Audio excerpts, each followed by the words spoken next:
નમઃ પાર્વતી પતે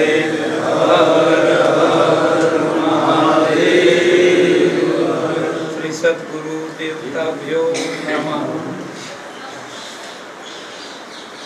આજના દિવસે શ્રી સદાશિવજી આશ્રમની અંદર આવવાનું થયું.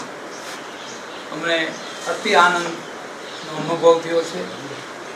એ આશ્રમની અંદર આજે એવડો બધો હોમાત્મક યજ્ઞ ચાલી રહ્યો છે અને મંત્રોની આહુતિ અપાય છે અને ઘણા બધા મંત્રોની આહુતિ આ યજ્ઞમાં અપાય કે હજી તો ઘણા બધી અપાશે.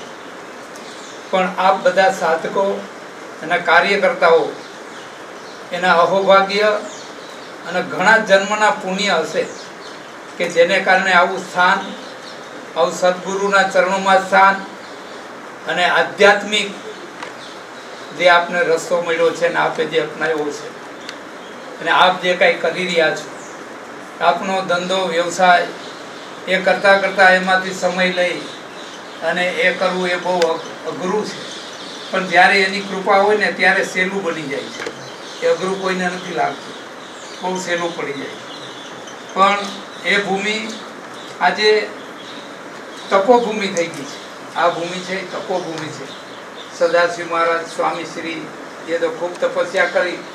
એ તપસ્યાના ભાગરૂપે આપે જે પાછો એ રસ્તો અપનાવી અને એને જાળવી રાખવા માટે સતત રાત દિવસ આપણે એને રસ્તે ને એને પગલે આપ હાલી રહ્યા છો. તે આપણે બધાને ધન્યવાદ. કેમ કે આ વસ્તુ મળવી બહુ કઠિન છે. બધું મળી જશે, સંપત્તિ મળે, વૈભવ મળે, સુખ મળે, પૈસો મળે, બધું મળે, તો આધ્યાત્મિક ક્ષેત્રમાં આ રસ્તો ના મળે. આ રસ્તો આપના હિત માટે નહીં, સમાજના હિત માટે, દરેક જીવોના કલ્યાણ માટે. આ સંકલ્પ જ આપણે જે કર્યો છે, સંકલ્પ જ એવો કર્યો છે વિશ્વ કલ્યાણાર્થે. વિશ્વ એટલે આખું વિશ્વ આવી જાય. એમાં કીડીથી છે કુંજર હાથી ઊંડી ના દરેક જીવાત્માઓને આ શક્તિ પ્રદાન થાય એવી શક્તિ આપે આજે સાધના કરી રહ્યા છો બધા. અને દિન પ્રતિદિન હજી આમાં સાધનામાં વધારો થવાથી આ ભૂમિ હજી વધારે ને વધારે તપોભૂમિ એવી બનશે એવું લાગે છે. આજે આ આશ્રમની અંદર પગ દેતા અમને તો અનુભવ થયો કે આ તો ઘણી બધી તપોભૂમિ એના વાઇબ્રેશનો અને હવામાન અને એ ભૂમિની સાત્વિકતા જોઈ ત્યારે અનુભવ થાય છે કે ના ઘણી બધી અહીં શક્તિ પડેલી છે.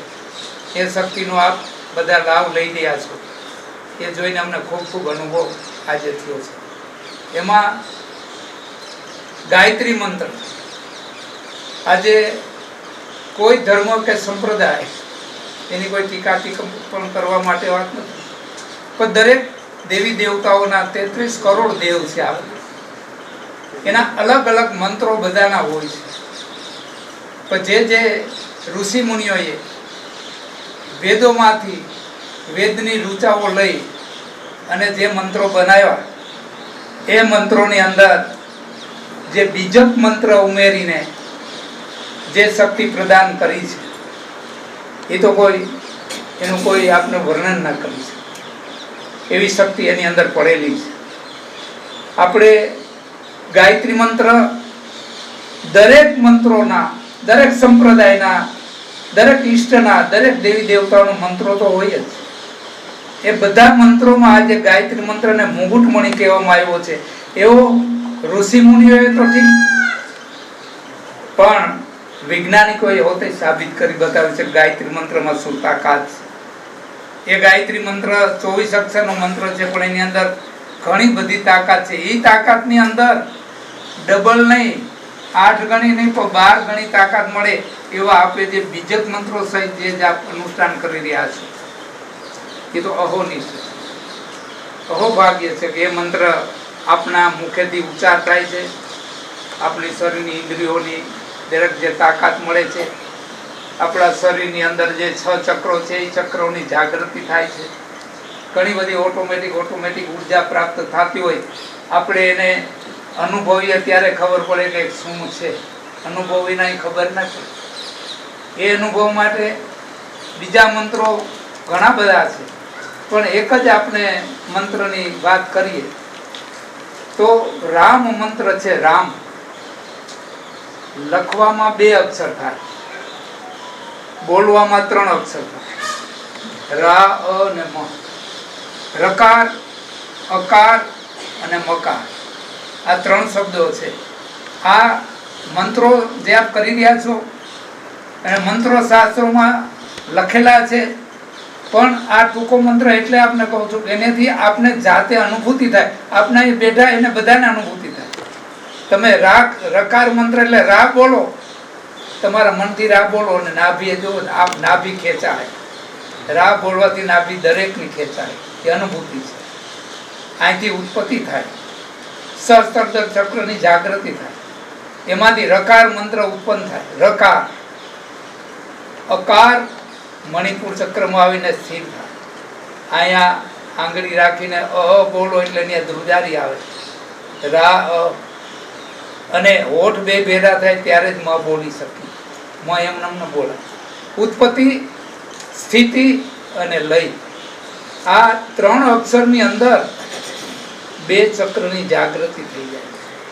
એ 2 ચક્રની જાગૃતિ થવાથી આપના આખા શરીરની ઇન્દ્રિયો એ ઉર્જા ઉત્પન્ન કરે છે. એ ઉર્જા ઉત્પન્ન થવાથી આપણા બ્રહ્મરંધ્રની અંદર આજ્ઞા ચક્રમાં જાય છે.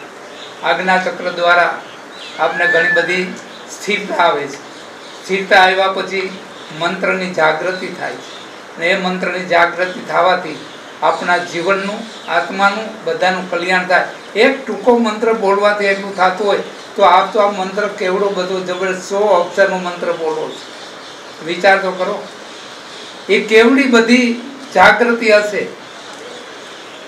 એક એક શબ્દની જાગૃતિ એક એક ઇન્દ્રિયોને, એક એક નાડીઓને શુદ્ધિકરણ કરે છે. અને એ શુદ્ધિકરણ કરવાથી આપણા ધ્યેય, આપણા સંકલ્પો, આપણા વિકલ્પો, સુખ દુઃખ સંકટ, જે કાંઈ આવરણો જે આપણા ભાગ્યમાં લખાવીને આવ્યા છે એ ભોગવાના થાય. હંમેશા જે ભાગ્ય એ જ વિધાતા. આપણે ભાગ્ય જ્યારે જન્મીને આવ્યા ત્યારે ભાગ્ય લખાવીને દરેક આવ્યા છે. એ ભાગ્યમાં હોય પ્રાપ્ત થાય, સુખ અથવા દુઃખ. દુઃખ હોય તો દુઃખ પણ ભોગવવું પડે, હસતા હસતા ભોગવીએ કે રડતા રડતા ભોગવીએ તો દુઃખ ભોગવે છો. કેમ કે આ શરીર છે એ નાશવંત છે, આત્મા અંદર અજર અમર છે. એની સાક્ષીમાં રહીને શરીર બધી ક્રિયાઓ કરે છે. દુઃખ ભોગવવું પડે, પણ આવા સાનિધ્યમાં આવ્યા પછી, આવા મંત્રોચ્ચાર કરવાથી, આવા યજ્ઞો કરવાથી એ આપનું દુઃખ વિસર્જન થઈ જાય, દૂર થઈ જાય. જે ભોગવાનું હોય એ માત્ર ક્ષણિક જ ભોગવું પડે, પણ જાજો નાશ કરી દે એવી આ મંત્રોમાં તાકાત પડેલી છે. દુઃખ દૂર થાય. કોઈ આવરણો આવવાના હોય, આવરણો દૂર થાય. સંકટ કોઈ આવવાના હોય, સંકટ દૂર થાય. અને આપણા સંકલ્પો જે હોય એ સિદ્ધ થાય. જે શુભ સંકલ્પો, અશુદ્ધ સંકલ્પોને, અસત સંકલ્પોને કોઈ દેવીએ સહકાર આપ્યો નથી. પણ છતાં જ્યારે અયોધ્યામાં વિશ્વામિત્રજી જ્યારે જનકપુર લઈ જાય છે રામજીને લક્ષ્મણજીને, એ સમયે ગંગાજીના કાંઠા ઉપર બેસાડી અને ભગવાનને એમ વાત કરી વિશ્વામિત્રજી. કેમ કે વિશ્વામિત્રજી ગાયત્રી મંત્રના અધિષ્ઠાતા ઋષિ હતા. ગાયત્રીજીને જો પ્રચલિત કર્યા હોય, ગાયત્રીને જાહેર કર્યા હોય, તો ગાયત્રી મંત્રની શક્તિની ઉર્જાને જો એની બહાર કાઢી હોય તો એના મેન અધિષ્ઠા ઋષિ વિશ્વામિત્રજી છે. એ વિશ્વામિત્રજીએ રામને ને લક્ષ્મણજીને એવી વાત કરી કે તમે અત્યારે ભગવાન રાજા દશરથને અવતરણ થયું છે તમારું, એ બધું આપ કરવા શું આવ્યા છો એ મને ખબર છે.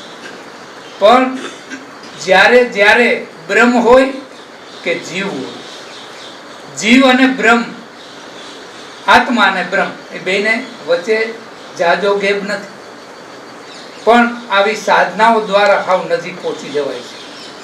તો વિશ્વામિત્રજી રામને એમ કહે છે કે રામજી, તમે તો પરિબ્રહ્મ પરમાત્મા છો, તમે તો બધું જાણી શકો છો, તમે એક બાણથી બધું સર્જન કરી શકો, એક બાણથી વિસર્જન કરી શકો. આપણી પાસે ઘણી બધી તાકાત પડેલી છે, પણ હવે તમારે આજથી અયોધ્યા છોડીને જ્યારે વનવાસ જવાનું થશે ત્યારે આસુરી શક્તિ સામે લડવાનું છે પ્રભુ.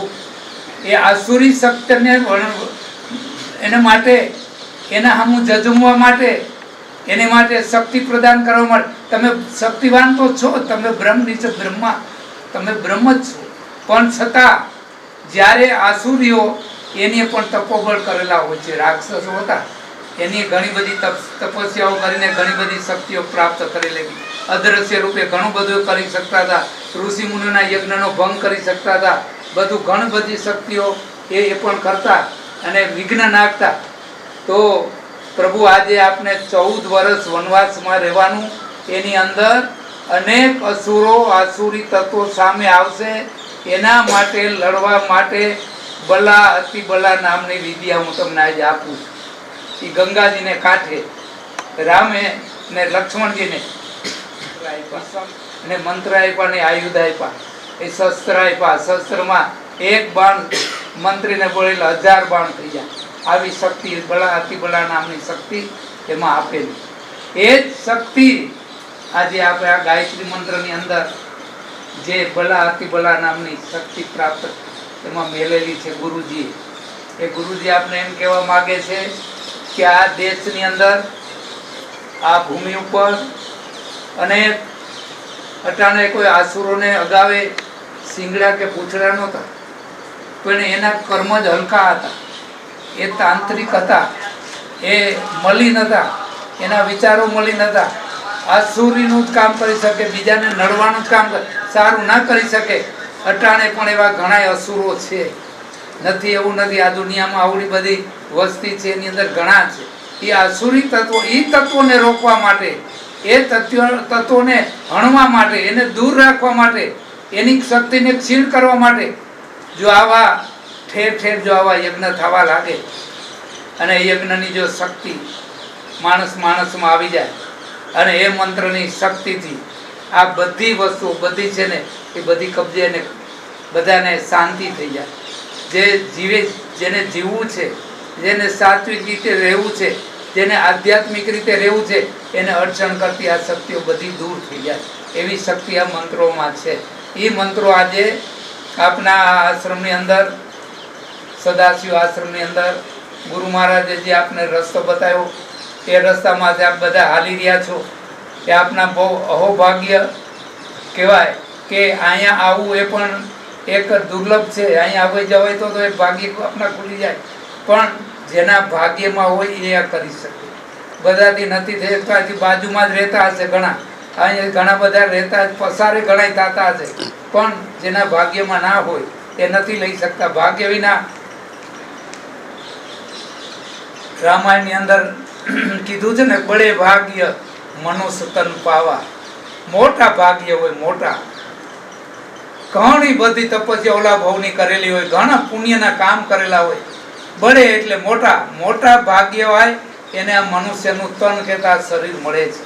અને મનુષ્યનું શરીર મળ્યા પછી જો આવો આધ્યાત્મિક રસ્તો મળી જાય તો આ સ્વર્ગની સીડી આપે. એમ કહે છે કે સ્વર્ગમાં જવા માટે ઋષિ મુનિઓએ સીડી બનાવેલી હતી. એ સીડી આપણે જોઈ શકતા નથી, પણ અદ્રશ્ય રીતે શક્તિમાન એ શક્તિ અને સાધનાઓની શક્તિથી એ સ્વર્ગની સીડીએ પહોંચવું હોય તો પહોંચી જવાય. એવો આધ્યાત્મિક આપના મંત્રો અથવા આપનો ધ્યેય, આપનો લક્ષ્ય, આપનો સંકલ્પ એ બધો બહુ બળવાન છે.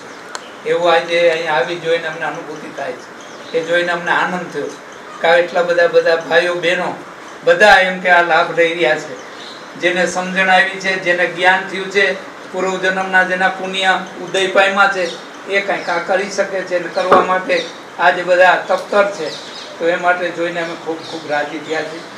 અને વિશેષમાં તો હવે અમે જે કહીએ, અમારી જે અનુભૂતિ, અમને અનુભૂતિ જે આજની થઈ એ અનુભૂતિની બધી વાત કરી આપને. પણ હવે આપના આશ્રમ વિશે થોડી ભાઈ અથવા બીજા ભાઈ ઊભા થઈને થોડીક વાત કરશો તો અમને થોડુંક આ આશ્રમ વિશે થોડુંક જાણવા મળશે. કઈ રીતે શું આશ્રમનો હોવો તે કોઈ પણ ભાવ ઊભા થઈને વાત કરો એટલે અમને બહુ આનંદ થાય. આનંદ તો થયો જ છે, પરમ આનંદ.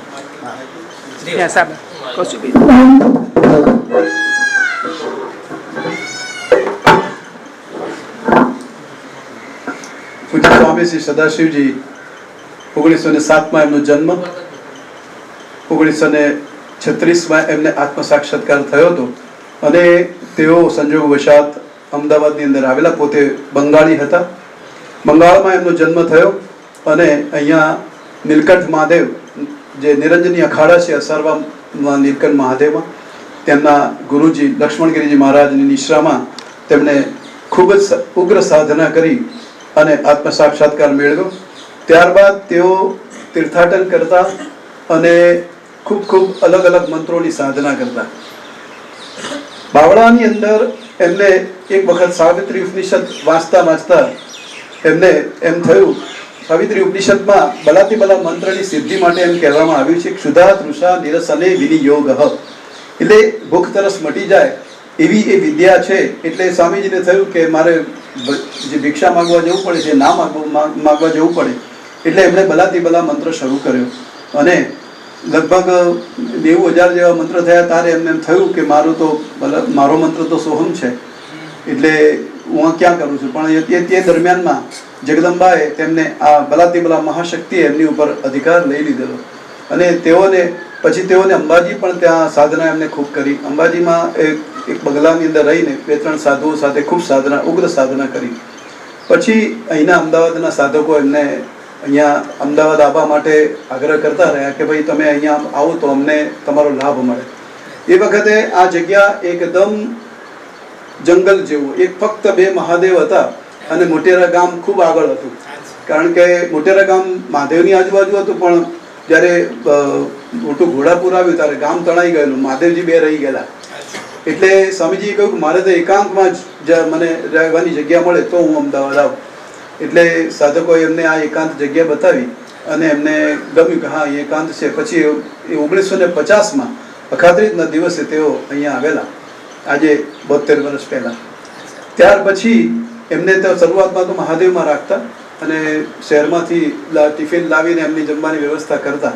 પછી ધીરે ધીરે આ આશ્રમની સ્થાપના થઈ અને 1952ની અંદર યજ્ઞશાળાની સ્થાપના કરવામાં આવી, જેમાં શ્રી યંત્ર આકાર ભૂપૃષ્ઠ એક કુંડાકાર યજ્ઞકુંડ બનાવવામાં આવ્યો છે.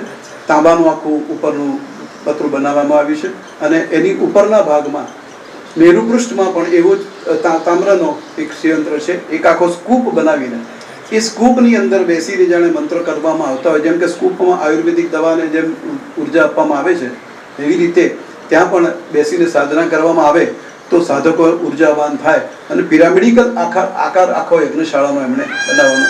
એ વખતે સાધકોએ પોતાની સ્થિતિ શક્તિ પ્રમાણે ખૂબ જ સહકાર આપ્યો અને ધીમે ધીમે કરતા આશ્રમની સ્થાપના થઈ.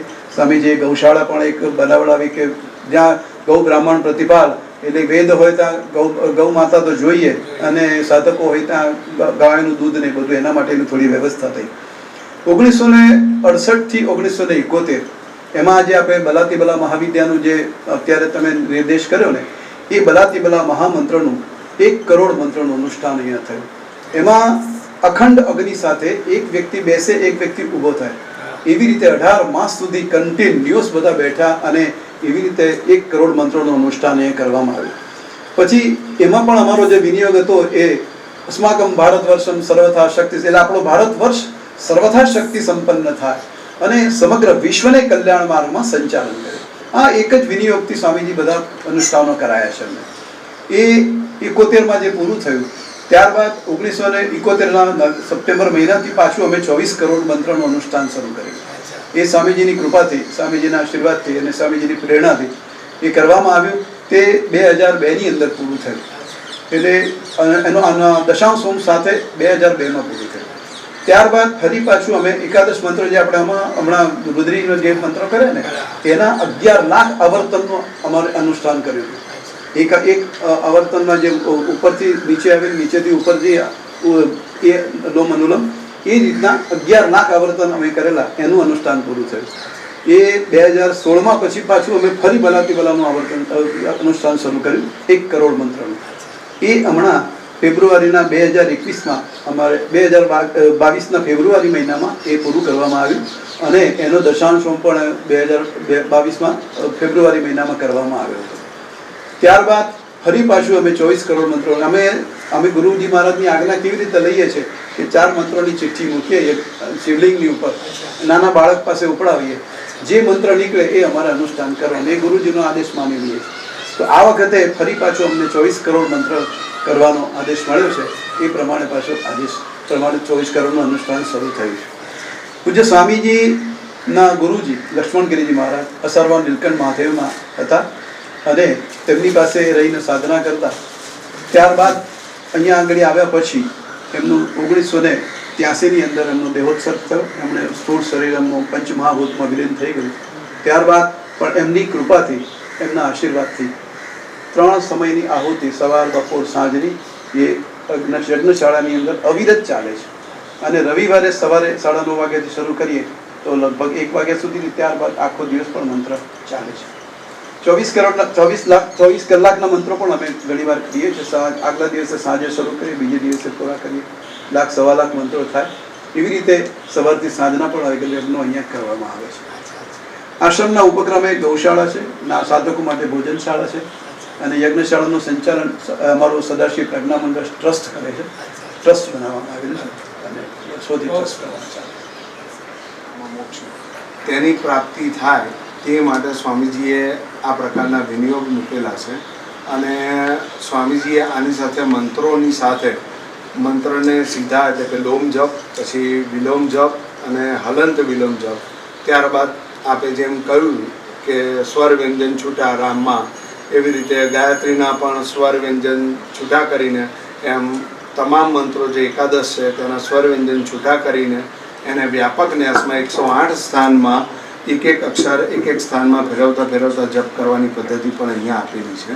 અને એની સાથે બ્રહ્મરુદ્ર સંપુટ, પ્રત્યેક અક્ષરને માતૃકાઓને બ્રહ્મરુદ્ર સંપુટ આપીને જપ કરવાથી સ્વાભાવિક રીતે મન અને પ્રાણની સ્વાભાવિક ગતિ પિંગળા અને ઈડા નાડીને છોડીને સુષુમ્નામાં સંક્રાંત થાય અને સંયમ સાધન, જેને યોગ પરિભાષામાં કહેવામાં આવે છે, તેની સાધકોને પ્રાપ્તિ થાય અને આ રીતે સ્વ આત્માનું દર્શન થાય. આ રીતનો આ માર્ગ કંડારવામાં આવેલો છે.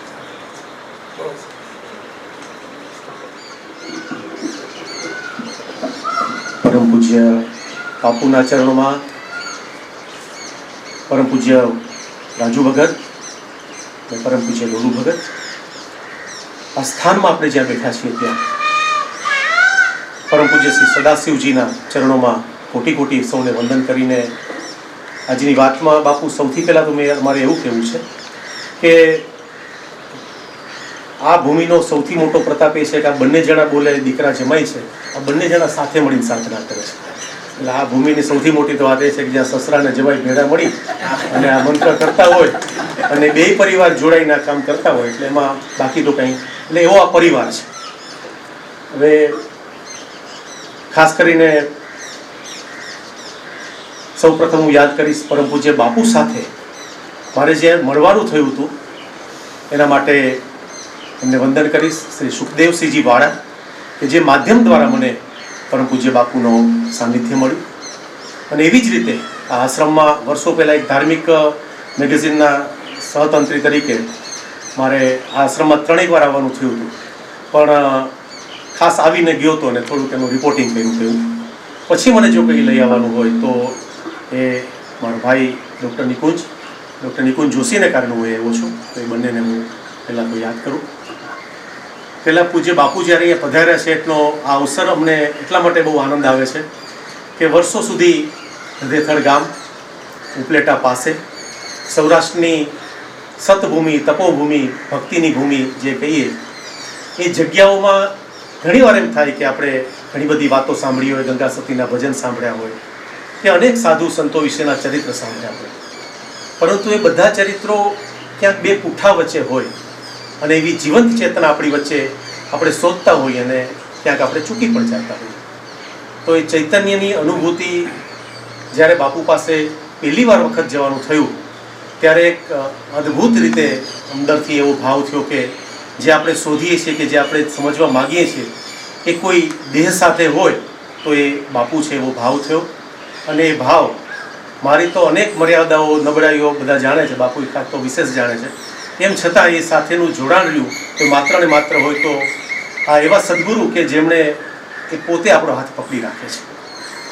તો ત્યાં પેલી વખત જવાનું થાય અને ત્યારથી સુધીની અત્યારની હું મહત્ત્વની ખાલી જ વાતો કરવા માગીશ કે આશ્રમની અંદર જેમ આપણે અહીંયા વાત કરી છે કે વિરક્તિમાંથી પ્રગટેલું આ તત્વ છે. અહીંયા જોઈએ છે તો માત્ર ને માત્ર વિરક્તિ છે. ચીનુભાઈ હોય, ભાવિનભાઈ હોય, કૌશિકભાઈ, શ્રેયસભાઈ, જેમનો પણ પરિચય આશ્રમના નિમિત્તથી થયો છે ત્યાં માત્ર વિરક્તિ છે. અને એવી જ ભૂમિ પૂજ્ય બાપુની ત્યાં જેને કહેવાય કે માત્ર ને માત્ર સમાજને અર્પણ કરવાની, જે કંઈ આવે એ ક્યાંય સંગ્રહ કરવાની વૃત્તિ ત્યાં ક્યારેય જોવા મળી નથી. સૌપ્રથમ એ આશ્રમની અંદર પૂજ્ય બાપુ માટે હું થોડીક વાત કરવા માંગીશ કે નાગવદર ગામની અંદર પૂજ્ય બાપુનું ગામ ગધેથળ નાગવદરમાં, અને ત્યાં એક સિમેન્ટની ફેક્ટરી, અને સિમેન્ટની ફેક્ટરીની અંદર બાપુ શ્રમિક તરીકે કામ કરે, અને એને કામની અંદર એક જે દૈનિક વેતન મળે એ વેતન એમના માતા પિતાને ત્યાં મોકલે ઘરે, અને પછી પાછો બીજો 4 કલાક ઓવરટાઈમ કરે, અને ઓવરટાઈમમાંથી જે કંઈ પ્રાપ્ત થાય એમાંથી સમિત લે. એટલે સમાજ ઉપર કોઈ પણ પ્રકારનું ભારણ કર્યા વગર જે સાધના શરૂ થઈ, એમ કરતાં કરતાં ક્યારેક બાપુ વિશેષ એમની વાતમાં પ્રવચનમાં કહેશે તો એટલો લાંબો સમય નહીં લો, પણ એની અંદર એક વખત ક્યાંક ગુનાની અંદર ડૂબકી મારતા હનુમાન દાદાની મૂર્તિ હાથમાં આવી, અને હનુમાનજીની મૂર્તિ હાથમાં આવે પછી હનુમાનજી પ્રત્યે પણ એમની આગળ ભક્તિ વધી, અને ત્યારબાદ મગન શંકર જે અદા છે, મગન અદા અમે કહીએ તો મગન અદા પૂજ્ય બાપુના ગુરુદેવ, એમણે ગાયત્રી મંત્રથી એમને દીક્ષિત કરીને બાપુએ જે સાધના કરી એમાં અત્યાર સુધી 11 કરોડથી વિશેષ મંત્ર પૂજ્ય બાપુએ ત્યાં એટલા કરેલા છે. સૌપ્રથમ બહુ જ નાનકડી જગ્યામાં હાથે ખોદેલી ગુફામાં જાતે ખોદી હોય, અને એ ગુફાની અંદર બાપુ અંદર બિરાજતા, બહારથી કોકને એમ કે તું અહીંથી નીકળસ તો બહારથી એક કામ કર, તાળું મારતો જાય, અને તાળું મારીને એ વ્યક્તિ જતા રહે, એ વ્યક્તિ પાછા આવે, અને જ્યારે ખોલે ત્યારે બાપુ બહાર નીકળે અને એમની ક્રિયાઓમાંથી ત્યારે અમુક મુક્ત થાય. એ વખતે બાપુના સાધના સ્થળની અંદર એક નાનકડો ડબ્બો હોય અને નાનકડો ચીપિયો, અને એની અંદર એવું જ્યારે સાધના કરતા હોય ત્યારે એની અંદર ક્યારેક કાન ખજૂર આવે, કારણ કે કાચી ગુફા, ક્યારેક સર્પ આવે, વીછી આવે, તો એને ચીપિયાથી ઉપાડીને અને ડબ્બામાં મૂકી દે, અને પછી પાછા રાતે 12 વાગે બહાર નીકળે, એક જ વાર બહાર નીકળે 24 કલાકમાં, અને એ બધી જ એ જીવોને ત્યાંથી એ મુક્ત કરે. આવી અનેક કઠોર સાધના, વર્ષોની સાધના, વર્ષોના વર્ષો સુધી એકાંતવાસમાં રહ્યા, વર્ષોના વર્ષો સુધી મૌન ધારણ કરીને રહ્યા, અને અનેક મંત્રો અને ત્યારબાદ યજ્ઞ. સૌપ્રથમ એક વિશાળ પ્રસંગ ગણીએ એ પ્રમાણે 151 કુંડીનો યજ્ઞ ત્યાં કરવામાં આવ્યો, અને ત્યારે તો એમ કહેવાય કે આજુબાજુના લોકોની સાધનામાં વિશેષતા એ ગણાય કે બહુ જ ઓછા સાધકો કે ઓછા મહાત્માઓ એવા હોય કે જે પોતાના સ્થાનમાં પૂજાતા હોય. બાપુનું ગામ જ્યાં છે ત્યાં જ બાપુનો આશ્રમ છે, અને બાપુનો અત્યંત આદર, આજુબાજુનો ગામો, સૌરાષ્ટ્રની ભૂમિ તો સૌ જ બાપુને એકદમ આત્યંતિક રીતે ખૂબ નજીકથી જાણે છે, અને એવી ભૂમિમાં બાપુની સાધના થઈ. ત્યારબાદ 151 કુંડી યજ્ઞ, ત્યારબાદ 351 કુંડી યજ્ઞ, અને આજે મંદિરની અંદર રાજુભાઈ 12મા વર્ષમાં પ્રવેશ થયો, રાજુભાઈ ગજેરાને 12મા વર્ષમાં પ્રવેશ થયો છે, તો આ મંદિરને એટલો સમય થયો છે. અને 551 કુંડી યજ્ઞ જ્યારે કરવામાં આવ્યો ત્યારે 12 થી 13 લાખ માણસોનો સમુદાયે ત્યાં પ્રસાદ લીધો, અને એમ કહી શકાય કે ત્યાંની વ્યવસ્થા એ દ્વારકાની વ્યવસ્થા નહીં, પણ હું કાયમ કહું છું કે વૃંદાવન કે ગોકુળની વ્યવસ્થા, કારણ કે અવસ્થાની વ્યવસ્થા છે. ત્યાં કોઈ પણ પ્રકારના કોઈ પણ વ્યક્તિને ક્યાંય એના આત્માને દુઃખ થાય, હર્ટ થાય એવી કોઈ પ્રકૃતિ કે પ્રવૃત્તિ ત્યાં કરવામાં આવતી નથી. અને કોઈ પણ વાત 11 લાખ માણસો કે 15 લાખ માણસો ત્યાં જમીને જતા રહે, પણ કોઈ પણ વ્યક્તિને દૂર રહેજો કે આમ કરજો એવી કોઈ ત્યાં પદ્ધતિ જ નથી. એટલે માત્ર ને માત્ર આપણે ચૈતન્યની જે વાત કરી છે ત્યાં એમ કહેવાય કે ત્યાં પ્રેમ, પ્રેમ અને પ્રેમ આ તત્વ આશ્રમમાં જનાર દરેક વ્યક્તિને મળે છે, અને કોઈ પણ બાબતમાં કે નાનાથી મોટા એવો કોઈ ત્યાં ભેદભાવ નથી. હંમેશા ભૌતિકતા બાપુને ત્યાં કોઈ નહીં. અને અન્નક્ષેત્ર વર્ષોથી એક ક્ષેત્ર ચાલે છે, એની વાત કરીશ એ પહેલાં પૂજ્ય બાપુને ત્યાં આશ્રમની અંદર વાહનના નામે એક સાયકલ છે, અને સાયકલમાં આજુબાજુના ગામડામાંથી ક્યાંય ઘી, દૂધ, છાશ લેવા જવાનું થાય તો એટલા પૂરતી વ્યવસ્થા છે, અને ન ક્યાંય ટીવી કે મોબાઈલ કે એર કન્ડિશન કે આવી કોઈ જ ત્યાં બાબત ભૌતિક રાખી જ નથી. એનું કારણ એ છે કે પૂજ્ય બાપુની કઠોર સાધના, અને બીજું કે સમાજમાંથી આવતું જે કંઈ ધન છે, ઉપાર્જિત થયેલું ધન છે, વ્યક્તિ એમ માને છે કે હું અહીંયા ચરણે ધરું છું, માના ચરણે કે બાપુના ચરણે, તો એ માત્ર ને માત્ર સમાજમાં એનો વિનિયોગ થાય. અને એ જ હેતુથી, એટલે વર્ષોથી બાપુ ક્યારેય દૂધ પણ સીધું નથી લેતા, ઘી કે એ પ્રકારની ઘી પણ ક્યારેય લેતા નથી. એવું નથી કે એમને શરીર નથી સદતું, પરંતુ જે છેવાડાના માણસને સમાજમાં નથી મળતું, એ મહાત્માથી કે એક સાધકથી ન લઈ શકાય, એ સર્વાત્મા ભાવને કારણે કે છેલ્લી વ્યક્તિ જે ગ્રહણ ન કરી શકે સોસાયટીમાં, એની એ વાત અમે ન લઈ શકીએ. આ પ્રકારની કરુણા અને સતત ત્યાં પ્રેમ રહ્યો છે. અમે અનેક વખત મારી આંખે મેં જે જોયેલું છે વાત કરવા માગું છું કે બાપુને ત્યાં અનેક લોકો, અઢળક લોકો, ખૂબ મોટો ફ્લો આવતો હોય છે. નાનકડી વાત એટલા માટે કરીશ કે કાશ્મીરી બાપુ નામના ગિરનારના બહુ જ મોટા સંત થઈ ગયા. હમણાં થોડા જ સમય પહેલાં એમનું શરીર છૂટ્યું હતું. કાશ્મીરી બાપુ કાયમ એમ કહેતા કે બાપુ જો એક વખત મને કંઈક ભસ્મ મોકલે ને તો મને સારું થાય, એવું કહે. એટલે તો બાપુએ કરવું કે આ તો બધા ઉપરના સ્તરે લીલા છે. કાશ્મીરી બાપુ કે આપણા ગુરુદેવ બધા એક ગુરુ તત્વ છે. તો બાપુ ભસ્મ મોકલે અને કાશ્મીરી બાપુને તરત સારું પણ થાય.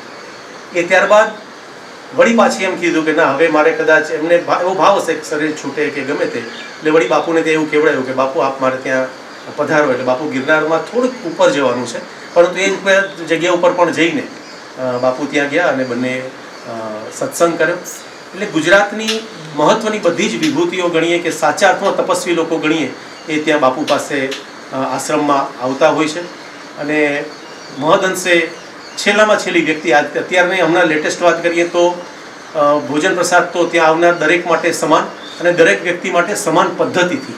કોઈ ત્યાં વીઆઈપી ટ્રીટમેન્ટ આશ્રમમાં ક્યારેય આજુબાજુના સમાજમાં ક્યારેય નથી. અને માત્ર ને માત્ર કોઈ પણ અત્યારે આજુબાજુના ખેતર છે, ખેતરની અંદર ખેત મજૂરો આવ્યા હોય એટલે મોટાભાગે આપણે ગોધરા દાહોદથી લોકો ગયા હોય, બહાર જમે ને ઘરે બધું એમ ત્યાં પાછે ખુલ્લામાં રાંધે. એના કરતાં અત્યારે લગભગ 400 જેટલા એ લોકો છે. તો રોજ સવાર સાંજ બંનેનો પરિવાર, બાકીના લોકો તો જ રોજ 2000-3000 માણસો તો પ્રસાદ લેતા જ હોય, પરંતુ આદિવાસીઓની જે સમાજ છે એમને પણ પ્રસાદ લેવડાવે બધે સમય માટે. એટલે સૌ સમાન આ પદ્ધતિથી ત્યાં ચાલે છે. બાપુના પદ્ધતિમાં ભજન, ભોજન અને ઉપાસનાની સાથે લોકોની સેવા જે કરવામાં આવે છે કે એક ભસ્મ દ્વારા બાપુ જ્યારે આવે ત્યારે એમને આ ભસ્મ આપે, નાનકડી કોઈ ઔષધિ બતાવે, ક્યારેક કાંકચના પાન કહે કે કાંઈક બીજા પાનનો રસ કહે. પણ દવા અને દુવામાં આપણે અહીંયા બેઠા છીએ એટલે તો એટલીસ્ટ માનતા હોઈએ ને સમજતા હોઈએ. તો એમને ભસ્મ દ્વારા બાપુ આપે ને બાપુ પ્રાર્થના કરે કે હું માતાજીને કંઈ પ્રાર્થના કરીશ. એટલે અમારી નજર સામે HIV કે કેન્સરના કે એવા અનેક કેસો છે. મારું જાણીતું અખબાર છે ત્યાં સૌરાષ્ટ્રમાં અકીલા કે એના બધા જે કોઈ છે બધા લોકો એ બધા વારંવાર આવે અને આ બધાથી એ લોકો એમની આવી શારીરિકમાંથી મુક્ત થાય અને ધીમે ધીમે કરતાં એ જ લોકો બાપુ પાસે આવતા જાય અને ધીમે ધીમે ભવરોગમાંથી મુક્ત થાય. એ દિશામાં ત્યાં સતત પ્રવૃત્તિને ચાલતી જ રહી છે. બાપુની કરુણામાં નાનકડું પણ કોઈ સાધન કરે કે બાપુ આજે 3 ગાયત્રી મંત્રની માળા કરી એટલે બાપુ બહુ રાજી થઈને કે ઓહો બહુ કહેવાય. એટલે એમ કરીને નાના નાના સાધકોને ને એક ભાવ મળે ને એ લોકો અંતરથી રાજીપો અનુભવે. એટલે અંદર હાથ રાખી બહાર હાથ રાખીને જે આપણે કહીએ કે આપણને કુંભાર ટીપે પણ જાળવી રાખે એવી અનુભૂતિ વર્ષો સુધી થઈ છે. બાપુની તો વાત કરીએ, રાજુ ભગતની વાત કરીએ, દોલુ ભગતની તો વાત કરીએ જ, પણ એથી વિશેષ અમને ક્યારે એમ લાગે કે એમના જે સેવકોનો સમુદાય છે એ સેવકોનો સમુદાય પણ એક સાચા તો ફરીથી ગોકુળ વૃંદાવનને યાદ કરવા પડે કે ત્યાં ફરીથી પ્રેમ, કરુણા, સત્ય આપણે જે કહી છે એ તત્વ એમને વિદ્યમાન છે. ત્યાં કોઈ ચાલાકી કે કોઈ આવડત કે કોઈ વિદ્વતા કે કંઈ છે જ નહીં, માત્ર ને માત્ર પ્રેમ. અને એના કારણે માણસોનું આંતરિક અપલિફ્ટમેન્ટ આપણે કહીએ છીએ ત્યાં માત્ર સાનિધ્યમાં રહેવાથી ત્યાં થઈ શકે છે. સમાજના અનેક કામો બાપુ પાસે અમે અનેકવાર જોઈએ છે કે કોઈક વ્યક્તિઓ ચિંતા ના આવે કે ભાઈ બાપુ આ 2 કરોડ રૂપિયા છે માતાજીના અમને ચરણે ધરીએ કાંઈ, એટલે બાપુ ત્યાંથી એને પાછા એમ કહે કે આપણે અત્યારે તો કાંઈ ભાઈ જરૂર નથી, માતાજીની કૃપા છે, દયા છે, પણ કાંઈ હશે તો તમને કહેશું. એમ કાંઈક તેલ જોશું અંશાત્રમાં કાંઈ હશે તો મેં કહેશું. ત્યાં કોઈ ધનનો સંગ્રહ નથી. આટલા મોટા યજ્ઞો પછી કદાચ 5, 7, 8 કે 10 કરોડ વધ્યા હોય તો એ બેલેન્સ મહિના પછી જોવા ન મળે. એ બધું જ ક્યાંક ને ક્યાંક ગૌ માતાની સેવામાં, ક્યાંક સમાજની સેવામાં, લોકોની સેવામાં, જ્યાં લાગે ત્યાં ફરીથી ત્યાં. એટલે શ્રદ્ધા જ્યારે આપણે કહીએ છીએ વિરક્ત મહાત્માઓની, તો જો ઉપરવાળાની ઉપર પૂર્ણ શ્રદ્ધા હોય તો જ્યારે પ્રસંગ આવે ત્યારે બધું થાય. બાકી બેલેન્સ કે ત્યાં કોઈ પહોંચબુક નથી, કોઈ પ્રકારની એવી પૈસા કે ત્યાં એ પ્રકારની લક્ષ્મીજી જ છે, આપણે વંદન જ કરીએ છીએ વિષ્ણુ લક્ષ્મી. પણ બેંક બેલેન્સ કાંઈ નથી, પોચબુક નથી, બેંકમાં ખાતું જ નથી, બેંકમાં એકાઉન્ટ જ નથી. અને એમ છતાં લાખો માણસો આવે છે, હજારો નહીં લાખો માણસો આવે. બાપુ ગુરુ પૂર્ણિમાના દિવસે આ વખતે ત્યાં નહોતા આશ્રમમાં, એમ છતાં પણ હજારો માણસો ત્યાં આવીને પ્રસાદ લઈને જાય. અને આંખોમાં શ્રદ્ધા, મારે તો નિખાલસતાથી કહેવું પડે, મારી એવી કંઈ સ્થિતિ છે નહીં, પરંતુ ત્યાંના ભક્તોની આંખમાં જ્યારે આપણે જોઈને ત્યાંથી આપણને એમ લાગે કે આ સ્થિતિ એની ભક્તોના દર્શન કરીએ તો ત્યારે ગાયત્રી માતા પણ છે, બાપુ છે, પણ ત્યાં સેવકોને અને ભક્તોને જ્યારે જોઈ ત્યારે એમાંથી થોડાક વાઇબ્રેશન પેલા આવે તો એ વાઇબ્રેશન બાપુ લગી પુગાડે. આવું અત્યારે આંતરિક મને એવી પાકી ખબર જ છે, અને છતાંય બાપુ અમને રાખે છે. હવે અહીંયા જે છે એના થોડોક હું પરિચય દેવા માગીશ વારાફરતી. સૌ પ્રથમ મારે આજે પરિચય આપવો છે, સૌ મોટા આપણા વડીલ બેઠા છે પ્રભુદાદા બાપુ. પ્રભુદાદા એ પૂજ્ય મોટાની સાથે ખૂબ નજીકથી રહેલા છે. પરમ પૂજ્ય પ્રભુદાદાએ વર્ષો સુધી હરિવાણી મેગેઝિન બાપુ એમને સંભાળ્યું છે, અને અનન્ય રીતે ખૂબ નિષ્ઠાથી પ્રમાણિકતાપૂર્ણ એનું જીવન છે. અને પૂજ્ય મોટાની સાથેનો એનો ઘરોબો અને એ આખો જે જોશી પરિવાર છે અને હરિદાદા છે, આ લોકોનો આત્યંતિક પૂજ્ય મોટાએ જે વર્ષો સુધી અનેક ઓરડાઓ બાંધ્યા, સ્કૂલો માટે કર્યું, આ બધાના પૂર્ણ સાક્ષી છે. અને પરમ વિદ્વાન એવા ગુદેવ છે, અને એમણે ખૂબ મોટું કામ કર્યું છે. ત્યારબાદ પૂજ્ય બાપુ સાથે વર્ષો સુધી, ઘણા વર્ષો પછી આપણે પછી અશોકભાઈને પણ કહેવાના છીએ, પરંતુ આજે મને બધા કહે પણ મને સાહેબ કહેવું નહીં ગમે, કારણ કે સાહેબ કહેવા થોડુંક આઘું લાગે છે. એટલે આ જરાક આપણા નજીકના છે અશોકભાઈ જોશી, જેઓ હાઈકોર્ટના જજ છે, અને એમણે વર્ષોથી ઉપલેટા વિસ્તારમાં પણ એ જજ હતા, ત્યારથી કરીને અત્યાર સુધીની યાત્રામાં અને ગાયત્રીના ખૂબ ગાયત્રી માતાના ઉપાસક છે. અને અનન્ય રીતે બાપુની 151 કુંડી યજ્ઞ થયો તો પહેલો યજ્ઞ, ત્યારથી બાપુની સાથે વર્ષોથી સંકળાયેલા છે. એક નિષ્ઠા, એક પદ્ધતિ અને એક રંગથી એવા જોશી સાહેબ આપણે વળી પાછો આવે છે. પણ આજે અશોકભાઈ જોશી, તો એમનો પણ ખૂબ આપણે અહીંયાથી આજે એનું સ્વાગત કરીએ છીએ. થોડાક બાપુ મને જે દેખાય છે એના નામ કહીને તમને પરિચય કરાવું. ચીનુભાઈ પટેલ એ UN મહેતા હોસ્પિટલ સાથે સંકળાયેલા છે, અને આ આશ્રમમાં પૂજ્ય સ્વામીજીના વખતથી જે ગણીએ એમાં મને સીધો પરિચય છે. એમાં ચીનુભાઈ ઘણા વર્ષો જૂના, એમના ખૂબ નજીકના આત્યંતિક અહીંના આશ્રમના ટ્રસ્ટી છે. ભાવિનભાઈ અને કૌશિકભાઈને તો આપણે સાંભળ્યા જ, પણ એટલી જ નિષ્ઠાથી અમે રોજ મંત્ર કરવા ક્યારેક બેસીએ છીએ અનિયમિત, મને તો ઓળખ્યું તો એવા શ્રેયસભાઈ, એ શ્રેયસભાઈ બાપુ એમના ખંભાત એમનું વતન છે, પણ આ પરિપાટીમાં રહી શકાય એટલે ખંભાત મૂકી અને ત્યાંથી બધું આવીને અહીંયા આટલા નજીકમાં ઘર લીધું છે, અને એ 24 કલાક અહીંયા હોય છે. એમને એમના પત્ની છે બધું બાકીની જવાબદારી સંભાળે છે. આવી પ્રકારની આ પરિપાટીમાં રહીએ છે. એ રીતે કૌશિકભાઈનું પણ મકાન બીજું હતું, અહીંયા નજીકમાં આવીને એમણે આ લઈ લીધું છે.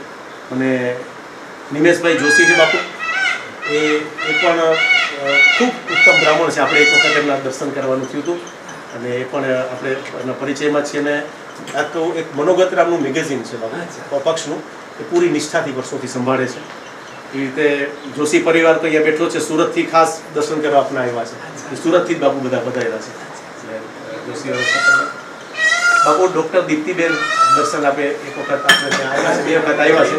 એ LG મેડિકલ કોલેજના ડીન છે બાપુ, અને અત્યારે વર્ષોથી દીકરીઓની ઉંમર 18 થી 21 કરવાની PM સાહેબ મહેનત કરી રહ્યા છે. તો એની ટાસ્ક ફોર્સ હોય એના ગુજરાતમાંથી, આમ તો પશ્ચિમ ભારતમાંથી એકમાત્ર પ્રતિનિધિ છે. એમની સાથે પણ એક ડૉક્ટર ત્યાં આવ્યા છે બે, એટલે એ પણ બધા ડૉક્ટરો છે બાપુ, અને એમની વાત કરી છે. એટલે મને જેટલા ચહેરા યાદ આવે છે બાપુ એટલું કહું છું. અને દક્ષેશભાઈ મહેતાજ બાપુ આ વર્ષો જૂના કાર્યકર્તા, સંઘના સ્વયંસેવક છે, પછી કોર્પોરેટર, એવી અનેક બધી જવાબદારી નિભાવી છે. મને એમને મળવાનું જે આપણે થયું પહેલી વાર ડૉક્ટર દીપ્તિબેનને કારણે થયું છે, એમાં એના મૂળ તંતુ જોડાયેલો છે. અને નિકુંજભાઈના બાકી બધાને તો આપણે ઓળખી છે. નિમેશભાઈ ડૉક્ટર નિકુંજભાઈ બાપુ એવા છે કે એ મુખ સેવક છે, અને જ્યાં દીવામાં એમ લાગે ને કે અહીંયા ઘી પીરા જેવું છે, તો એવા બધા સ્થાનમાં ઘીનો ડબ્બો લઈને ફરતા હોય છે. અને દીવો ગોતે ને ત્યાં હળવે ચમચી ચીપીઓ, અને એની પાસે બાપુ ચમચી નથી, સીધું ડબ્બેથી રેડે છે. અને એવી રીતે એ બધા કામ બધી જગ્યાએ વર્ષોથી બાપુ કરતા હોય છે, અને મુખ સેવકની જેમ જાજુ કરે છે. તો બાપુ આપની આજ્ઞા હોય તો ઘડીક મારે એની ઈચ્છા છે કે નિકુંજભાઈ જરાક 2 શબ્દો કે અશોકભાઈ વાત કરી પેલા નિકુંજભાઈ.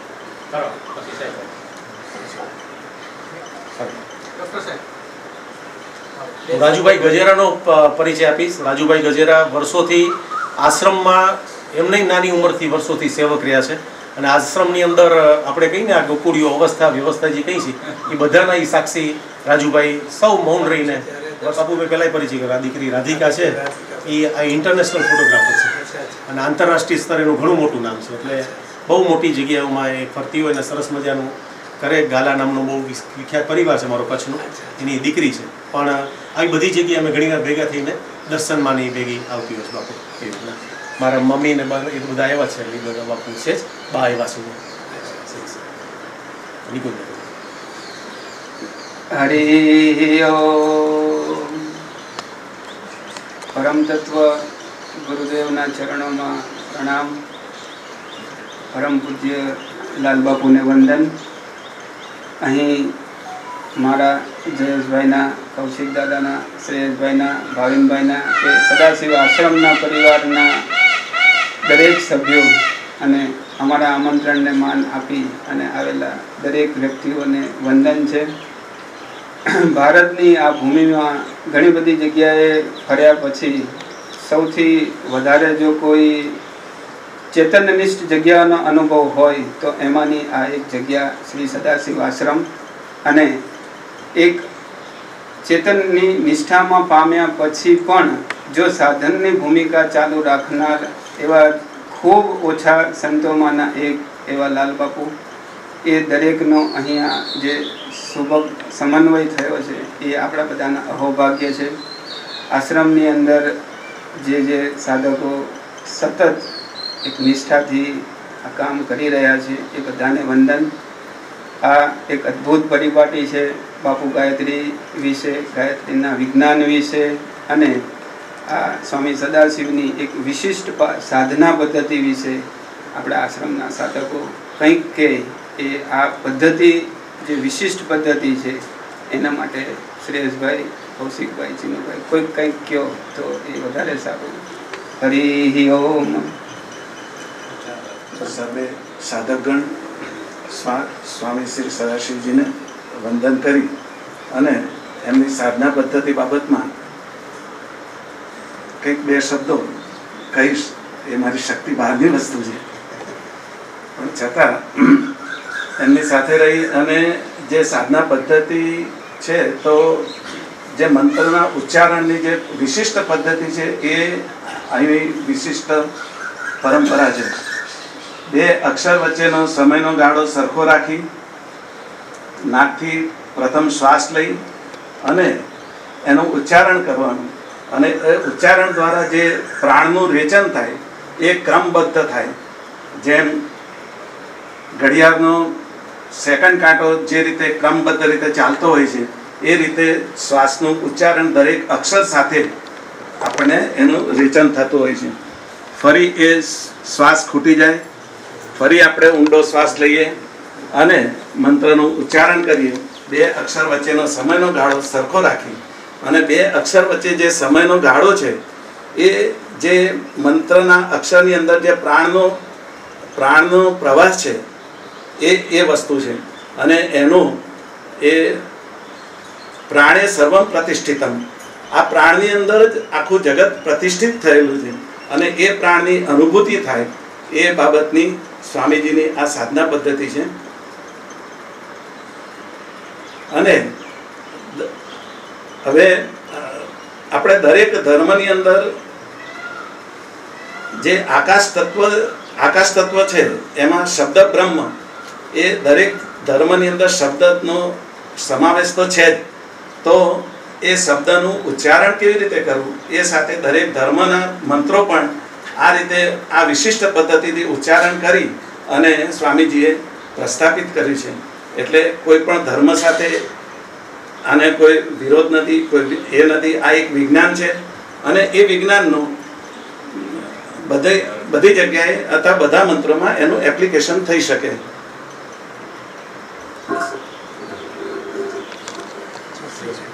આપણે વાત કરીએ અશોકભાઈ જોશી અને તેને આપણે વિનંતી કરીએ કે આજે બાપુના સાનિધ્યમાં તો ત્યાં ઉભા હું તમને માઈક આપું. Thank you. श्री सदाशिव महाराज की जय, सदाशिव आश्रम की जय. આજના આ પ્રસંગમાં મુલાકાતમાં સર્વપ્રથમ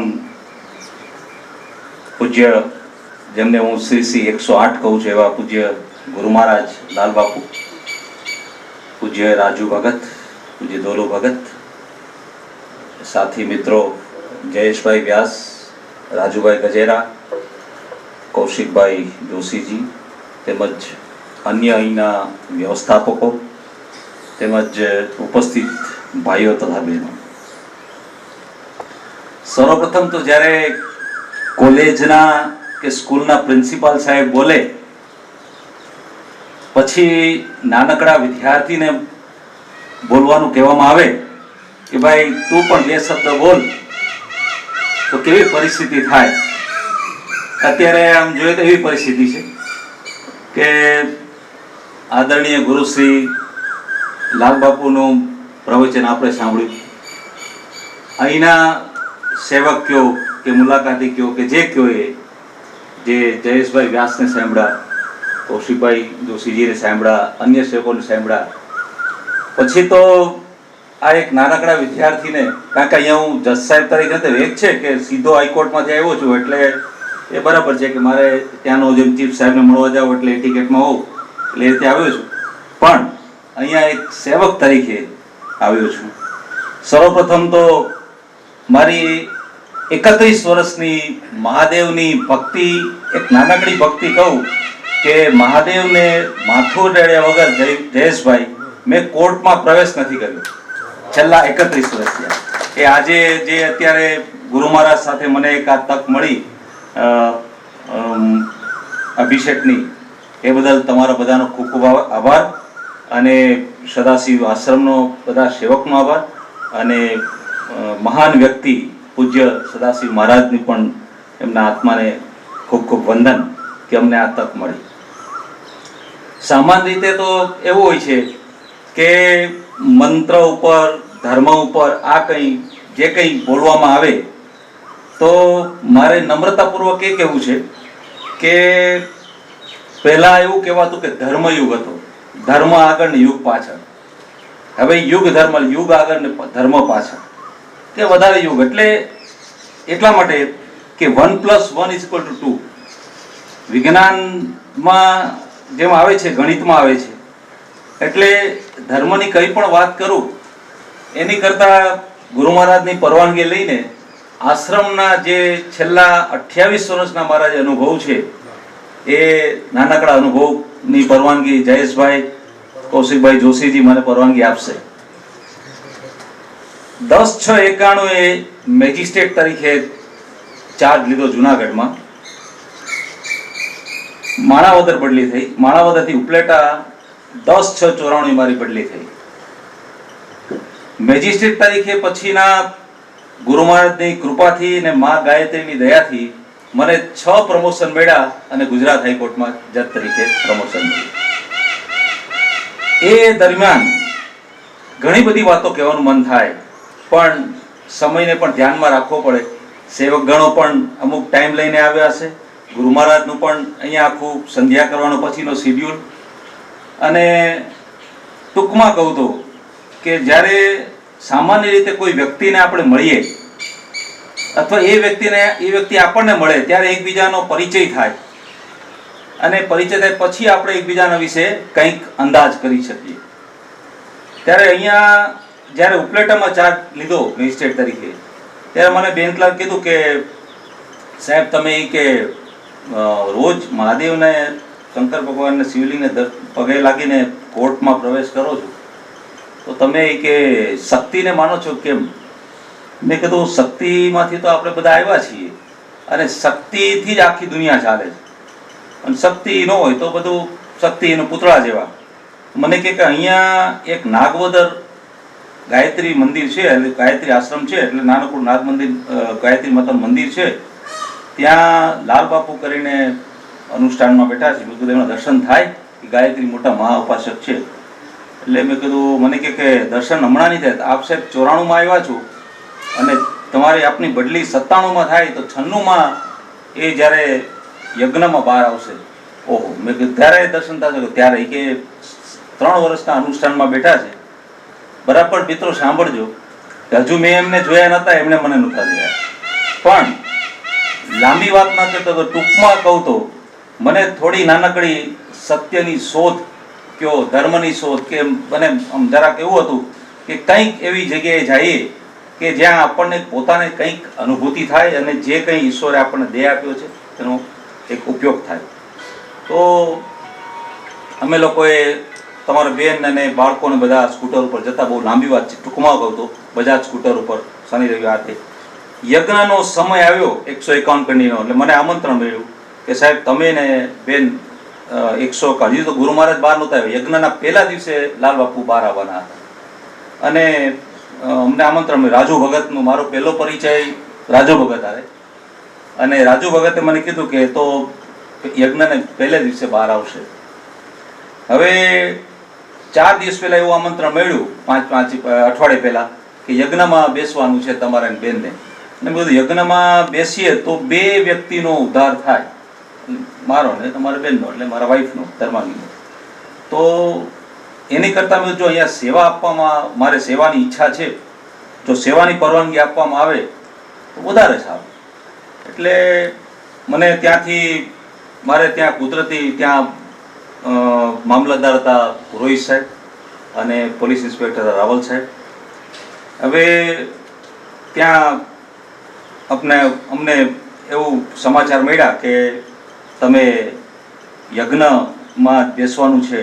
તો મેં ત્યાં કહ્યું કે ભાઈ યજ્ઞમાં 2 જ વ્યક્તિ મેં વાત કરી એમ, અને મેં સીધું ત્યાંથી મને એક જે વાત કરી જયેશભાઈ કે એક નાનકડું એક ભોયરા જેવું બનાવ્યું છે અને એમાં પણ ત્યાં પણ પિરામિડ ટાઈપ, અને ત્યાં જ્યાં ગુરુ મહારાજે 1.25 લાખના અનુષ્ઠાન કર્યા છે. એટલે ત્યાં મને રાજુ ભગતે કીધું કે તમે નીચે જાઓ. એટલે મેં કીધું ગુરુ મહારાજ તો ઉપર સાધના કુંડળીમાં હજી 2 દિવસ પછી બહાર આવે, 3 દિવસ પછી, કે તમે નીચે જાઓ અને ત્યાં આપને કદાચ કોઈને ખ્યાલ હશે, આપ જયેશભાઈ ને રાજુભાઈ ગજરાને કદાચ ખ્યાલ, જૂના જમાનામાં પેલા બાકસના પેલા ખોખાથી આપણે નાના છોકરાઓ વાત કરતા હતા એમ ગુરુ મહારાજ ઉપરથી જય માતાજી કીધું. અને મને કે સાહેબ એવા સમાચાર મળ્યા છે કે તમે યજ્ઞમાં બેસવાની ના પાડો છો કે તમે સેવા આપવાનું, તો તમે જજ સાહેબ છો, ગામના એક મુખ્ય વ્યક્તિ કહેવાય, પોલીસ ઓફિસરના હાથે, તો તમે એમ કે અહીંયા તમારું માન સન્માન જળવાય કે કેમ? ના, મેં એવું સાંભળ્યું છે કે ભગવાન કૃષ્ણએ જૂના પતરાળા ઉપાડ્યા હતા અને સેવા આપી હતી, અને સેવા બહુ મોટી વાત છે, એટલે જો આપ મને એક તક આપો તો આપનો આભાર. ભલે સાહેબ. હવે એ કહ્યું અને પછી રાજુ ભગતે કીધું કે બરાબર છે, ત્યાં તમને મેસેજ મળ્યા કે તમને હા પાડી. એટલે મેં તરતકાલિક પછી બહુ લાંબુ ન કરે, ટૂંકમાં બધા ફાઇલો જે I was youngest administrative officer in Tata chemicals limited Mithapur, ફાઇલો બનાવી 2,500 મને સેવકો આપ્યા. એ બધું લાંબુ છે, સેવા બધી કમિટીઓ બનાવી. એ દરમિયાન એવું થયું કે મેં મારા ડિસ્ટ્રિક્ટ જજ સાહેબને કહ્યું કે મારે આ યજ્ઞમાં જવાનું છે. મને કે ના ના, એમાં તો બધાને જઈ શકાય, બધાને પોતપોતાને નાગરિકને તમે કે ધ્યાન રાખજો સાહેબ કે.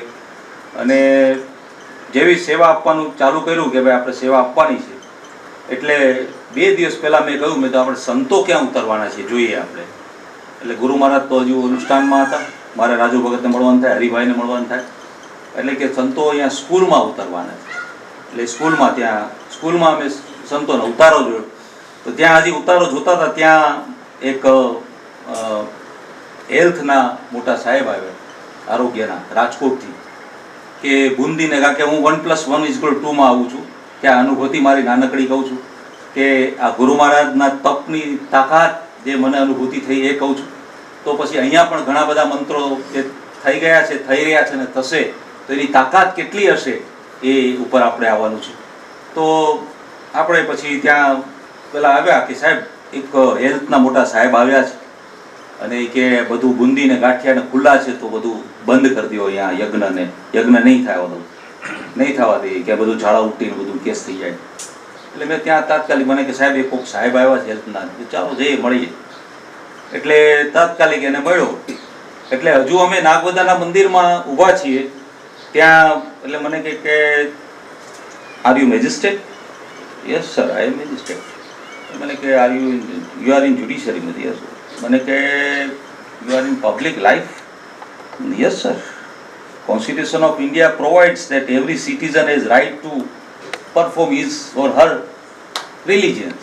એ તો ધેટ ઇઝ ટ્રુ, બટ કે પબ્લિક લાઈફમાં મેં કીધું અહીંયા કોઈ ડિસ્કો કે એવું કંઈ કોઈ જગ્યાએ કે એવું કે તમને કેબરે ડાન્સ કે એવું કંઈ દેખાય છે? આ તો અહીંયા ભક્તિ બાપુ લાલ બાપુ અહીંયા ગાયત્રી માતાનું તપ કરે છે, ત્યાં અમે સેવા આપવા આવીએ. મને કે ના ના. પછી એમણે મને વાત કરી કે tell me the in 2 lines about Ramayan. મારું જે કાચું પાકું જ્ઞાન હતું એ રામાયણની ઇંગ્લિશમાં બધી ચર્ચા 20 મિનિટ. મહાભારતની વાત થઈ, શિવપુરાણમાં જે ભગવાનનું શંકર ભગવાનના મંદિરમાં જાય ને પોઠિયા અને કાચબા ને હનુમાનજી મહારાજ, ગણપતિ દાદા, શિવજીના, એ બધી વાત થઈ. 20 મિનિટ સત્સંગ ચાલ્યો. પછી મને સર કીધું, મને કે sir may take you leave? મેં કીધું નો સર, તમે before you take leave let us have round before bundi and ganthiya. તો મને કે ના ના બધું જોઈ લીધું, હવે કાંઈ નથી જોવું. મેં નાના સાહેબ તમે બુંદી ગાંઠિયા જોવા આવ્યા છે, બુંદી ગાંઠિયા જોઈ લ્યો કે ક્યાં કેવી વ્યવસ્થા છે આ તે. અને અમે બે મેં કીધું સમિયાણા કરશું અને ત્યાં ફર્સ્ટ એડ જે કંઈ લોપામાઇડ ને નર્વ ડૉક્ટર સાહેબો છે જ બધા. હું ભાઈ વિજ્ઞાનનો વિદ્યાર્થી છું એટલે થોડું ઘણું મને ખ્યાલ છે. એટલે મેં કીધું બધી વ્યવસ્થા કરશું, પણ મને કે ના, કે તમે હવે મારે કાંઈ જોવું જ નથી. મેં સાહેબ 2 મંડપ. આ પહેલો અનુભવ, એ સાહેબ જતા રહ્યા જોયા વગર. બીજો અનુભવ એ કે ઈડરમાં ગુરુ મહારાજે હરિભાઈ અને રાજુ ભગતે બધાએ 1 લાખ રૂપિયા દઈને કંઈ પેલો ઓર્ડર આપ્યો છે. રસોઈઓ મને કે સાહેબ તમે અહીંયા જજ સાહેબ સેવા આપો છો, પણ મને કે અહીંયા એક મૂંઝવણ છે. શું કે મેં 2-4 જણે પૂછ્યું, પણ તમને પૂછું છું કે મને ઉપરથી આદેશ થયું છે કાલે કે 70-80 હજાર માણસની રસોઈ બનાવવાની છે. એટલે બસ તો ગુરુ મહારાજ ત્યાંથી ઉપરથી મેં તો બાપુનો આદેશ થયો એટલે મેં તો કરવાનું, એમાં કંઈ આપણે પૂછવા કરવાનું. મને કે ના ના, પણ અહીંયા તો નાગોદરની વસ્તી કેટલી? નાગોદરની વસ્તી 5000. તો કે 5000ની વસ્તીમાં 50,000. મેં કીધું ત્યાંથી આદેશ થયો એ પ્રમાણે કરવાનું, આપણે એમાં કંઈ નહીં પૂછો, કંઈ દલીલ નહીં કરવાની. મેં કીધું કોર્ટમાં અમે બધું બહુ દલીલો સાંભળીએ. એટલે પછી શું થયું કે જોજો સાંભળજો બરાબર. હવે દૂના પતરાળા 1 લાખ મગાવ્યા હતા અને પહેલે જ દિવસે મને એ રસોયા જે ઈડરના હતા મને કે સાહેબ ગજબ થઈ ગયું. શું થયું? મને કે સાહેબ મેં તો મને 50-60 હજાર રસોઈ કીધી, મેં તો 10-12 હજાર માણસોની રસોઈ બનાવી હતી. અને કે આ પ્રસાદ તો ઘર 50,000 ઉપર વ્યક્તિઓ પ્રસાદ લઈ ગયા. મેં કીધું એમ 50,000 અઠે ઘટે નહીં. મેં કીધું હવે તમે છે ને હું દૂના પતરાની કમિટી બતાવું અને કમિટીમાં તમને એક્ઝેક્ટ કહું કે કેટલા વ્યક્તિએ પ્રસાદ લીધો. અને પછી ત્યાં ગણાવ્યા તો લગભગ જુઓ ને 8,000 વધ્યા હતા 1 લાખમાં. એટલે 92,000 વ્યક્તિઓએ પ્રસાદ લીધો. બોલો ગાયત્રી માત કી જય, પૂજ્યલાલ બાપુ કી જય. આ બીજો અનુભવ. ત્રીજો અનુભવ એ હતો કે કાર્યાલયમાં સ્થાન લીધું હતું. મારો સમય કૌશિકજી મહારાજ, હું કઈ સમય વધારે લેતો હોય તો અમે કોર્ટમાં લેતા હોય છે એડજોન. તો કઈ છેલ્લો ઘણા બધા પ્રસંગ છે, એક કહી દઉં. છેલ્લો કાર્યાલયમાં બેઠા હતા ત્યારે આ બાજુ 3 યુવાન છોકરાઓ વાતો કરતા હતા. એ છેલ્લે દિવસે મામલતદાર સાહેબે મને કહ્યું, અને મામલતદાર સાહેબ, પુરોહિત સાહેબ અને રાવલ સાહેબ પીઆઈ મને કહે સાહેબ આટલી બધી તમે સેવા આપો તો કે આપણે છેલ્લે દિવસે ભીડું હોમમાં જશું. મેં કીધું ભલે. ત્યાં 3 છોકરાઓ વાતો કરતા હતા. મને કે આ લાલ બાપુ ઉપર 1 કરોડ ગાયત્રી જપ કર્યા છે, એ કે આપણને કેમ ખબર પડે કે આપણે કેવી રીતે જોયું આમ તેમને. એટલે મને થોડો ગુસ્સો આવ્યો, કાઠિયાવાડ જાણો. અને પછી મેં કીધું જરાક એને હું કરીને એક લાફો મારું. મેં કીધું પણ મેં તો એમ કહ્યું છે કે ભાઈ આપણે સેવા આપવાની. આ વિડીયો ન કરો તો સારું હો, આમાં અને કરો તો ફેસબુકમાં મૂકતા નહીં. અને બાકી અહીં ચિંતા નથી કે હવે તો હાઈકોર્ટ સુધી પહોંચી ગયા, પણ છતાં ઓછું પબ્લિશ કરજો. પણ આ વાસ્તવિકતા છે, એ જોઈને મન થાય જ કહેવાનું 1+1 = 2. એટલે એમને કીધું કે આપણી સાબિતી શું? એટલે બધું મારે એને જવાબ દીધા પહેલા તો ગુરુ મહારાજની કૃપા અને માતાજીની દયા થઈ ગઈ કે એક 2.5 વર્ષની છોકરી આ યજ્ઞમાં ભૂલી પડી ગઈ. છેલ્લે દિવસે 80 થી 90 હજાર માણસો નાગવદરમાં, સ્વાભાવિક માતા પિતાથી બાળકો છૂટા પડી જાય. તો જમનભાઈ ડૉક્ટર નાગવદરના એટલે મને કહે કે સાહેબ આ માઇકમાં એને રડાવી 1-2 મિનિટ, પણ મીન્સ કે રડવું આવતું હતું. એક છોકરીને માથી હવે શું કરવું? મેં લાવો એને આપણે તો એને સેવા આપવા જ આવ્યા છે. એ છોકરીને તેડીને મેં જો તારા મમ્મી આવે મેં, અને તરત જ એના મમ્મી સામેથી આવ્યા. પણ આ યુગમાં એક દાખલાથી તો કોઈ માને નહીં, ઓલા લોકો 3 છોકરા જોવે, ત્યાં બીજી છોકરી ગુમ થઈ. એવી રીતે 3 બાળકીઓ જુદી જુદી જગ્યાએથી 70,000 80,000 માણસોમાં ગુમ થઈ. અને ગુરુ મહારાજની કૃપા અને માતાજીની દયાથી જે તરફ જઈએ એ તરફ એને માતા આવે. અને છેલ્લે એક છોકરો 4 વર્ષનો ખોવાણો. આ એ છોકરાને બતાવવા માટે જ માતાજીએ કે ગુરુ મહારાજની કૃપા હશે જે કહીએ. અને છોકરાને જો તારા પપ્પા આવે, અને પપ્પા સામેથી આવ્યા. પછી 3 છોકરા મને પગે લાગ્યા, મને કે સાહેબ સોરી હો, માફ કરજો. એ કે મેં કીધું આમાં સોરી કહેવાની જરૂર નથી, પણ જો આપણે શ્રદ્ધા અને વિશ્વાસ ન હોય ને તો પછી આવી કોઈ જગ્યાએ આપણે હોય નહીં. પહેલા શ્રદ્ધા અને વિશ્વાસ જોઈએ. ગુરુ મહારાજ વિશે તો થેન્ક યુ, ઘણું બધું કહેવાનું મન થાય. બોમ્બે હાઈકોર્ટના જજ 5 મિનિટ માટે મળવા આવ્યા હતા. એ તાજે જ દાખલો 6 મહિના પહેલાનો જ, અને 4 કલાક બેસીને ગયા. 4 કલાક વિચાર કરો, સિનિયર હાઈકોર્ટ જજ. એવી રીતે રવિન્દ્ર જાડેજા કયો, પછી બીજા ઘણા બધા આત્મા પરમાત્મા ઉપર જેને રિસર્ચ કર્યું. ગુરુ મહારાજ તો 7 ચોપડી પાસ છે, સમજજો. પણ એમનું જે તપસ્યા અને ઇન્સ્ટિટ્યુશન અંદરથી જે એમની આખી જેને કહેવાય ને અનુભૂતિ કયો, અથવા તો જે ઇન્સ્ટિટ્યુશન જે થાય છે અંદરથી, અને એને લીધે આપણને ઘણો બધો લાભ મળે છે. અને મને બધાને મારા વ્યવસાયમાં 1991થી આ 2022 સુધી 31 વર્ષના ન્યાયતંત્રના ગાળામાં ઘણા બધા અનુભવ થયા છે. એ જો અનુભવ શેર કરું તો કદાચ અહીંયા મને લાગે છે 7:45 ને બદલે કદાચ 11:45 થઈ જાય, પણ ભવિષ્યમાં મળશું ત્યારે વાત કરશું. તમે બધાએ શાંતિથી આ એક નાનકડા વિદ્યાર્થીને સાંભળો. ખૂબ ખૂબ આભાર. Thank you. જય માતાજી.